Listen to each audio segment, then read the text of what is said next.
Hello everyone, my name is Ajay and my today's topic is viral hemorrhagic fevers. Introduction. Dengue fever, also known as breakbone fever, is an infectious tropical disease caused by the dengue virus.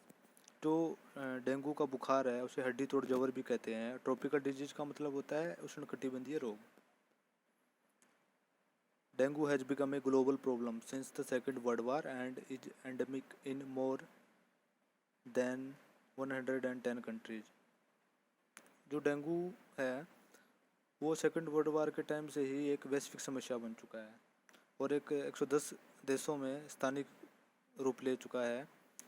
Apart from eliminating the mosquitoes, work is ongoing on a vaccine as well as medication targeted directly at the virus. Therefore, travelers returning from endemic areas are unlikely to have dengue fever or other symptoms start more than 14 days after arriving home. Transmission. Dengue is transmitted by several species of mosquito. जो dengue है मच्छरों की बहुत सी प्रजातियाँ dengue फैलाती हैं। Within the genus Aedes principally A aegypti mechanism. When a mosquito carrying dengue virus bites a person, जब एक मच्छर जो डेंगू वायरस लिए हुए होता है एक पर्सन को काटता है, एक आदमी को काटता है, the virus enters the skin together with the mosquito saliva. तो जो वायरस है वो मतलब क्या होता है कि जो मच्छर का जो लार है उसके द्वारा स्किन के अंदर से बॉडी के अंदर इंटर कर जाता है। It binds to and enters white blood cells and reproduces inside the cells while they move throughout the body. तो ये अंदर जाकर जो वाइट ब्लड सेल्स हैं हमारी श्वेत रक्त कोशिकाएं हैं उनके साथ जुड़ जाता है और पूरी बॉडी के अंदर मूवमेंट करता है और वहीं पे सेल्स के अंदर रिप्रोड्यूस करता है, रिप्रोडक्शन होता है इनका। Symptoms include fever, headache, muscle and joint pain. तो डेंगू फीवर के जो सिम्टम्स हैं वो हैं बुखार, सिर दर्द, जोड़ों का दर्द, मांसपेशियों में दर्द and characteristic skin rash that is similar to measles. In a small proportion of cases, the disease develops into the life-threatening dengue hemorrhagic fever. Hemorrhagic का मतलब होता है रक्तस्रावी, मतलब डेंगू रक्तस्रावी बुखार। Resulting in bleeding, low level of blood platelets and blood plasma leakage, or into dengue shock syndrome where dangerously low blood pressure occurs. Warning signs है abdominal pain. Abdominal pain का मतलब है पेट में दर्द होना स्टार्ट हो जाता है। ऑनगोइंग वोमिटिंग, लगातार उल्टियाँ, लीवर इनलार्जमेंट, लीवर का बढ़ जाना, मुकोसल ब्लीडिंग, स्लेस्मिक रक्तस्राव, high haematocrit with low platelets, lethargy. The course of infection is divided into 3 phases: febrile phase, critical phase और रिकवरी फेज। फेब्राइल फेज का मतलब होता है जब बुखार का जो दौर चलता है, जवर का जो दौर चलता है। क्रिटिकल फेज में जो पेशेंट की जो सिचुएशन होती है वो थोड़ी नाजुक होती है। और फिर आता है रिकवरी फेज, मतलब जहाँ पे इंसान ठीक होना स्टार्ट कर देता है। Diagnosis. The diagnosis of dengue is typically made clinically on the basis of reported symptoms and physical examination. जो उसके लक्षण दिख रहे हैं उनकी रिपोर्ट और जो फिजिकली मतलब एग्जामाइन किया जाता है पेशेंट को।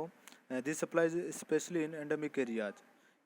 However early disease can be difficult to differentiate from other viral infections. Prevention. There are no approved vaccine for the dengue virus.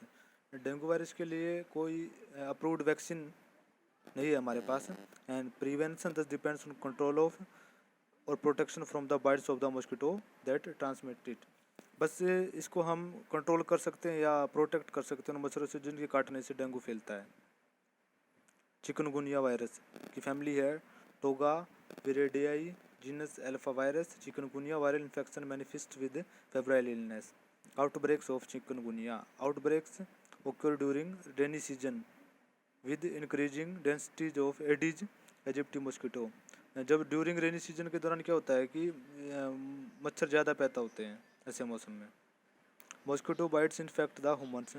जब मच्छर काटता है तो वो इन्फेक्ट कर देता है इंसान को। Laboratory acquired infection can also occur. Clinical manifestation: fever, बुखार, क्रिपलिंग जॉइंट पेन, लगातार जोड़ों में दर्द, lymph adenopathy, conjunctivitis, a maculopapular rash may lead to hemorrhagic manifestation. Fever is biphasic with remission after 1 to 6 days of fever. Treatment. Chikungunya fever is not a life threatening infection. तो chikungunya है वो जानलेवा नहीं है इसका infection. Symptomatic treatment for mitigating pain and fever using anti inflammatory drugs along with rest usually suffices. While recovery from chikungunya is the expected outcome, convalescence can be prolonged up to a year or more, and persistent joint pain may require analgesic pain medication and long-term anti-inflammatory therapy. Pain medication मतलब analgesic like आप बोल सकते हैं diclofenac होती है जैसे, ठीक है, और एंटी इन्फ्लेमेटरी बुखार वगैरह में जैसे मेनली पैरासीटामोल दी जाती है, ठीक है। How chikungunya can be prevented. There is neither chikungunya virus vaccine nor drugs are available to cure the infection. Chikungunya के लिए ना तो कोई वैक्सीन हमारे पास प्रेजेंट है, ना ही कोई दवाई है उसके लिए जो मतलब इस इन्फेक्शन के इलाज के लिए हम यूज कर सके। प्रिवेंशन मतलब बचाओ। Therefore centres on avoiding mosquito bytes, eliminating mosquito breeding sites is another key prevention measure. To prevent mosquito bites, do the following. मच्छर के काटने से बचने के लिए हम ये कर सकते हैं। Use mosquito repellents on skin and clothing. हम अपने मतलब जो मच्छर के काटने से बचने के लिए अपनी स्किन पे कपड़े पहन सकते हैं, ठीक है, पहली चीज़ तो। और उसके बाद ये जो रिपिलेंट्स का मतलब होता है विकर्षक जो दवाई आती है एक तरह से मच्छर से काटने से बचाने के लिए, वो हम लगा सकते हैं उसका लेप। When indoor stay in well screened areas, use beds net if sleeping in areas that are not screened और एयर कंडीशनड। सोते वक्त भी हमें मच्छरदानी वगैरह का प्रयोग करना चाहिए। When working outdoor during day times wear long sleeved shirts, और जब बाहर हम काम कर रहे होते हैं तो भी हमें पूरी बाजू की शर्ट पहननी चाहिए। And long pants to avoid mosquito bite, और पैंट भी पूरी पहननी चाहिए ताकि हमें मच्छर काटने से बच सके। Thank you.